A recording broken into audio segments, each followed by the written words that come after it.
बहुत अच्छे लोग हैं, मैं उनकी बहुत कदर करता रहा हूँ।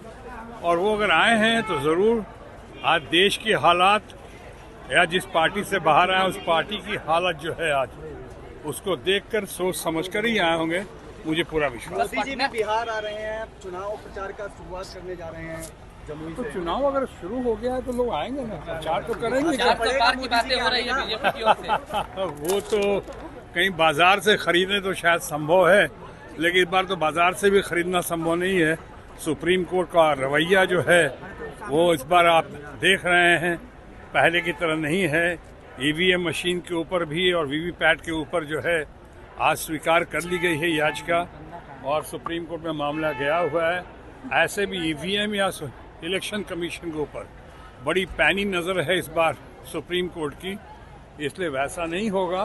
वो 400 पार की जो बात कर रहे हैं हमारे मित्रगण, मैं कह सकता हूँ बहुत कोशिश करेंगे और बहुत अच्छा भाग्य सौभाग्य होगा उनका, तो शायद 150 पौने 200 सीट लेकर आ जाए। पटना साहिब से आप भी सांसद रह चुके हैं, पटना साहिब से आप भी सांसद रह चुके हैं। पटना साहिब में एक बार फिर से रविशंकर प्रसाद पे भरोसा जो है बीजेपी ने जताया है, क्या लगता है? लगातार जनता मांग कर रही थी ऋतुराज सिन्हा का कुछ परिवर्तन की बातें भी आ रही थी। देखिए, मैं ऋतुराज जी को जानता हूँ, उनके पूरे परिवार को जानता हूँ।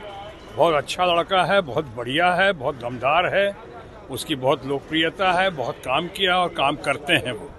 जहाँ तक दूसरा नाम लिया आपने, मैं आपने देखा होगा मैं कभी नाम नहीं लेता हूँ। ये है और ऐसा मैं कहूँगा कि ये उनके पार्टी का अंदरूनी मामला है। आज मैं इन बातों पर रोशनी डालूं, बेगानी शादी में अब्दुल्ला दीवाना, मुझसे आप टीएमसी की कोई बात करते, हमसे आप ये ममता जी की कोई बात करते, हमारे आसनसोल या बंगाल की बात करते, पवन सिंह ने मैदान क्यों छोड़ दिया आपके? खामोश। लेकिन सर बिहारी बाबू से आप बंगाली बाबू बन गए, ये भी तो एक बड़ा सवाल है। बिहारी बाबू भी हूँ, बंगाली बाबू भी हूँ और सही मानों में हिंदुस्तानी बाबू। पूरे देश में आपने देखा है चारों तरफ लोग प्यार करते हैं, समर्थन देते हैं, चारों तरफ अच्छे नतीजे आ रहे हैं। इसका माने है कि हिंदुस्तानी बाबू हूँ और सही मायने करना चाहेंगे क्या बिहार फिर से? क्यों चुनाव लड़ने को लेकर चाहेंगे? और मैं उन लोगों को छोड़ दूं जिन लोगों ने मुझ पर इतना भरोसा किया, जिन लोगों ने ईवीएम के मशीन के खिलवाड़ के बाद रिकॉर्ड मतों से हमें विजयी बनाया।